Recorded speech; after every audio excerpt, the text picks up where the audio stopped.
हमारे दर्शक रविंद्र पहुंच के हमारे साथ जुड़ गए हैं फोन लाइन पर। नमस्कार रविंद्र जी, कैसे हैं, कहां से बोल रहे हैं सर? मैं मुंबई से बोल रहा हूं, मुलुंड से। धन्यवाद सर अपना सवाल भेजने के लिए। आप पूछ सकते हैं, आपकी आवाज हमें आ रही है। मेरी सवाल ऐसा है, मैंने Helios and Mathison information technology limited ये कंपनी थी, वो चेन्नई की कंपनी है। उस कंपनी में मैंने 2 लाख रुपया फिक्स डिपॉजिट में रखे थे 36 मंथ्स के लिए at the rate of 12% interest जी। तो उन्होंने मुझे 36 मंथ्स के एडवांस इंटरेस्ट चेक भी दिए थे। और उन्होंने फिर 10 अप्रैल से मैंने शुरू किया था, तो अप्रैल से दिसंबर तक मुझे रेगुलर चेक में बैंक में डालता था तो वो क्रेडिट हो जाता था। लेकिन दिसंबर 2014 के बाद बैंक में रिमार्क आ जाता है कि फंड इनसफिशिएंट करके। उसके बाद सारे के सारे चेक मुझे वापस आए और मुझे उसको फाइन भी देना पड़ा एचडीएफसी बैंक के लिए। तो मैं परेशान हो गया हूँ, इसका मैं क्या करूँ? अभी मुझे इसका कुछ चारा नहीं दिखता है, क्या करूँ? इसके पैसे भी वापस नहीं मिलते।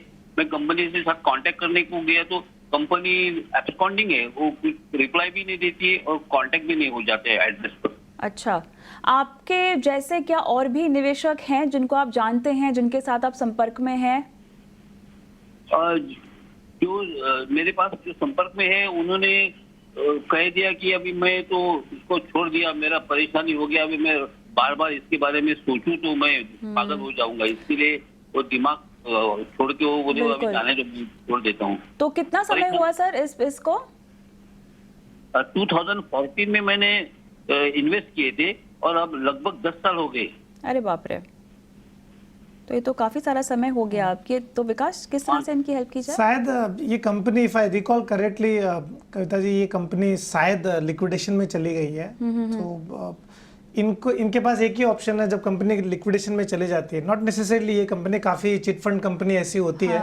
सो इसमें the only way is to reach out to the official liquidator. जो कंपनी कभी भी लिक्विडेशन में चली जाती है तो उनके ऑफिशियल लिक्विडेटर होते हैं, उनकी रिस्पॉन्सिबिलिटी होती है कि कंपनी के सारे एसेट लायबिलिटीज सब कुछ सेटल करके, सेल करके जो बच गए वो पॉलिसी होल्डर सबको रिटर्न कर दे।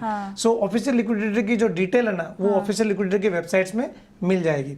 तो I think that is the only वे, क्योंकि ये काफी अनर्ड कंपनी है।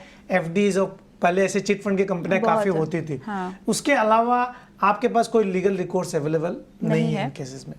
चलिए, तो मेरे ख्याल से वेबसाइट पे जाके चेक किया जा सकता है। या एंड वो ऑफिशियल लिक्विडेटर को रीच आउट कर सकते हैं ऑफिशियली। तो उसका नंबर कहाँ से मिलेगा इनको? वो ऑफिशियल लिक्विडेटर की वेबसाइट्स होती है, कंपनी जहाँ की है वहाँ रजिस्टर्ड ऑफिस, अगर वो चेन्नई की है तो चेन्नई के ऑफिशियल लिक्विडेटर की वेबसाइट्स होती है। उस वेबसाइट में जाके कंपनी का नाम सर्च करेंगे तो आपको ऑफिशियल लिक्विडेटर की डिटेल मिल जाती है। आप इस तरह के मामले हैंडल करते हैं? हाँ, हम करते हैं, बट इनकी possibilities of getting money is bleak. हम unnecessary, उनको unreasonable expectation हम create नहीं करते हैं, but chances बहुत कम है unfortunately।